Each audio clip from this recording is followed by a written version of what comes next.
I'm standing in front of the World Trade Center. It looks so much different than it did 30 years ago, and so much has happened since. But in 1998, it was the home of one of the most audacious heists New York City has ever seen.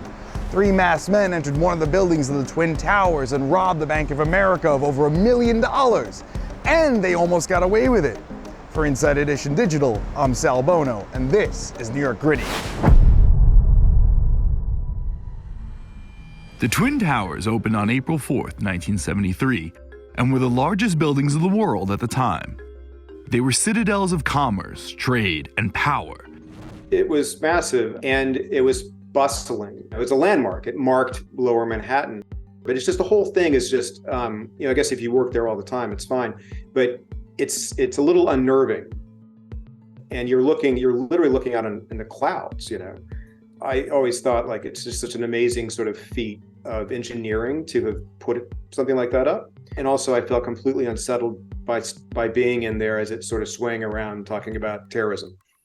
20 years after the Twin Towers were opened in February 1993, it was the site of a terrorist attack when 1,500 pounds of explosives went off in the underground parking garage, killing 6 people and leaving 1,042 others injured. The World Trade Center, I think people forget how big it was. And I think there were maybe 40,000 people who were actually in there, like who worked there. The Blind Sheik, tried to blow the thing up with a bomb. Omar Abdelrahman, also known as the Blind Sheik, was the leader of the Al-Qaeda terror group. After some of his followers carried out the 1993 World Trade Center bombing, he was convicted of conspiracy. So they were going to put security measures in. And at the time of the heist, you had to show an ID to get in. There weren't metal detectors, but they were supposed to be a much more sort of advanced security system in there that was being put in there. To get onto the elevator, you'd have to swipe it. And also in going into the parking garages, stuff like that. We take all this, now that seems like kind of amateur hour. But it's very hard to secure a building. You have 100,000 people coming in and out. And that's one of the most secure buildings. That was one of the most secure buildings in the city at the time. Following the terror attack, it became almost unfathomable that anyone would commit a crime inside the Twin Towers, let alone one as big as a heist. But one group was bold enough to do so.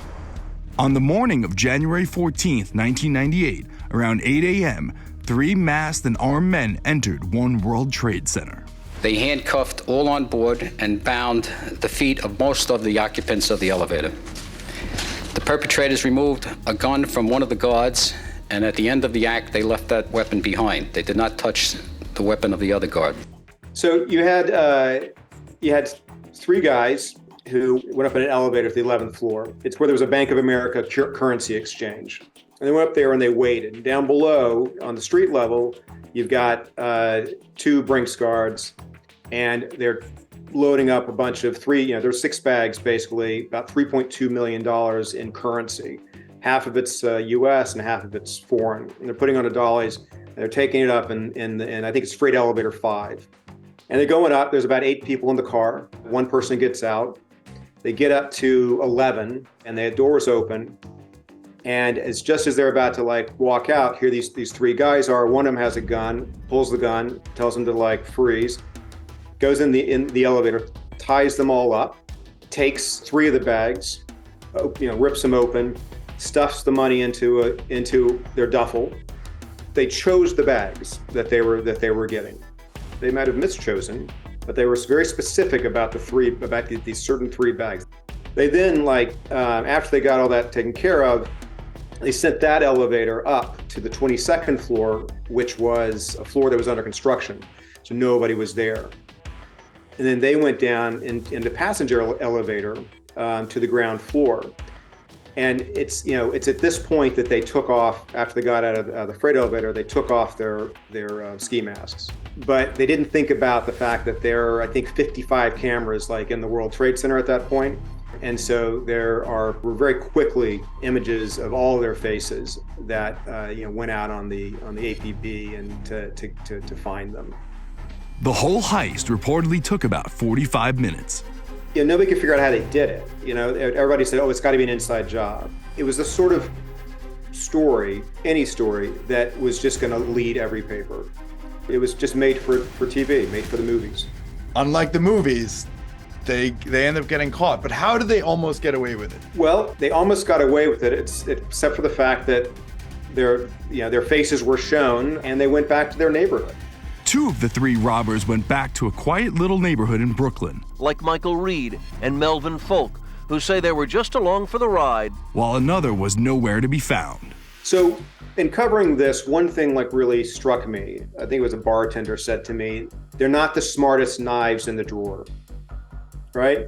And at the time, you don't quite understand that. But then when you begin to, once we know who they are, Michael Reed, Richard Gillette, and Devlin Folk, 3 guys, and they're all from basically Windsor Terrace.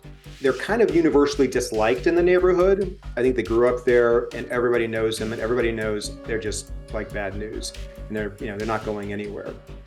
So, once the name came out and once, I'm out in the neighborhood and talking to people, it becomes pretty clear that these are problematic people. So, it's all over the newspaper. There's a Crime Stoppers hotline. Everybody knows that they're going to get $25,000 if they turn these guys in. And they go back to their neighborhood, right? Where they're not loved.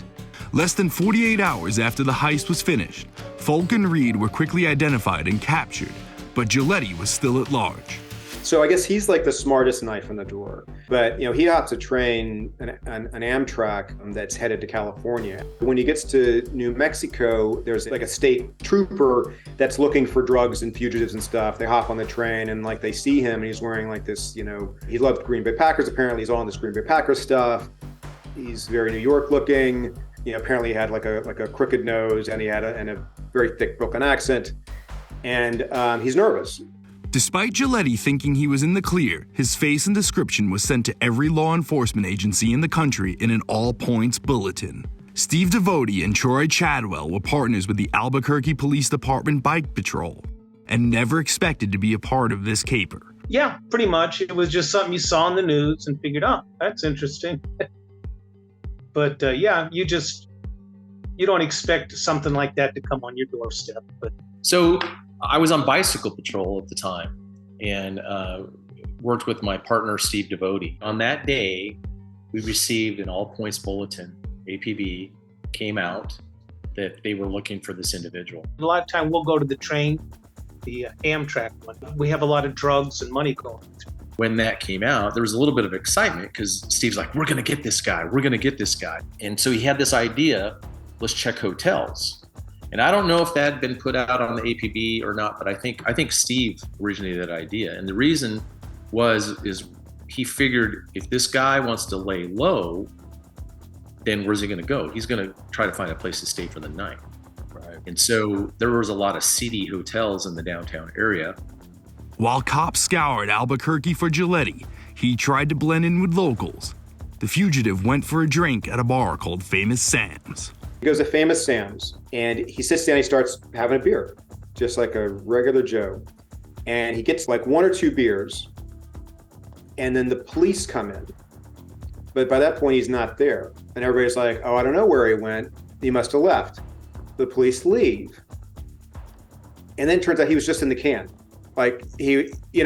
He's the luckiest robber, of all. It's just amazing his luck. The irony now, knowing that it was at a Famous Sam's, gets nicked at a Famous Sam's after ripping off Uncle Sam. Oh, yeah, very good. Good tabloid headline right there. When you work in Inside Edition long enough, you develop these things.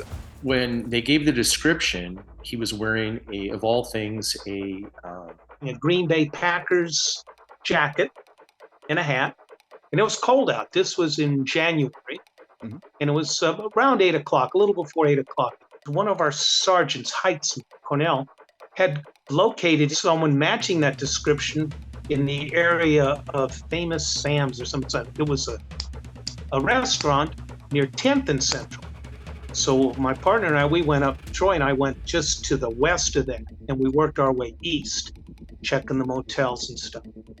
And so I go to this hotel and I'm walking in and I'm going to ask the manager, hey, have you had anybody check in matching this description? Well, our guy, Gillette, he tucked his head down and he's blowing by me in the foyer. And so it kind of doesn't hit me at first because he doesn't have this Green Bay jacket on. And I kind of turn and I don't really recognize, it doesn't click in my mind. And as I was turning to the clerk behind the desk, I hear Steve yelling, "Troy!" So when he goes past me, I turn around, remember drawing down on him and telling him, just get to your knees, police officer, don't. And Troy, I tell Troy, he comes out and I says, I'm pretty sure this is our guy. We got our guy here. And Troy, oh. So I turn around and I go running out and Steve's got him down on the ground. I remember I holstered up and this guy's on his knees, no problem.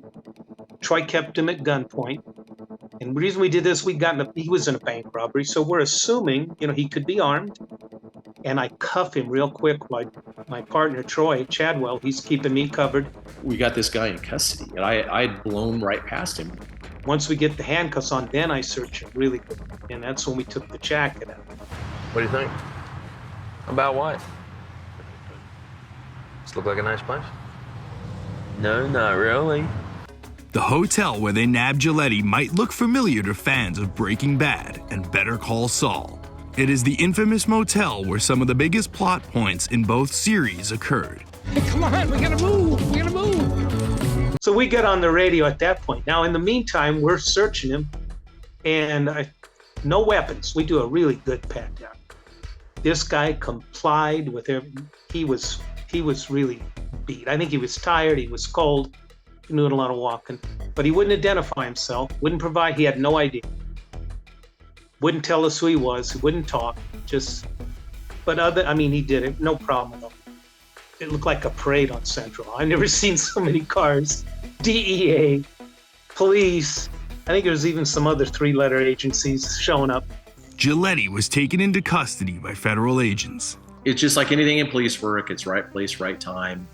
And you just do your job, and it's just another day. The FBI did not believe Giletti, Folk, and Reed had acted alone and began to search for a mastermind. It led authorities to a guy named Ralph Guarino, who feds say was the brains behind the heist. He was arrested at his Staten Island home. Following his arrest, Guarino agreed to become an FBI informant on the DeCavalcanti Mafia family. He has since passed away. These three people were striving to do something, right? They were striving to be somebody. And, nothing like, being mob adjacent is not being in the mob. And if you are mob adjacent, that's your gold ring, right? So, this was a big heist. It was supposed to change their lives forever. And I guess it did, just not in the ways that they had hoped. Giletti, Folk, and Reed were all convicted of their involvement in the heist and served different prison sentences. Attempts made by Inside Edition Digital to contact the three men behind the heist, as well as their attorneys, were unsuccessful. Just over 3 years after the heist, the Twin Towers were the subject of another terrorist attack on September 11, 2001, changing the New York City skyline and American life forever.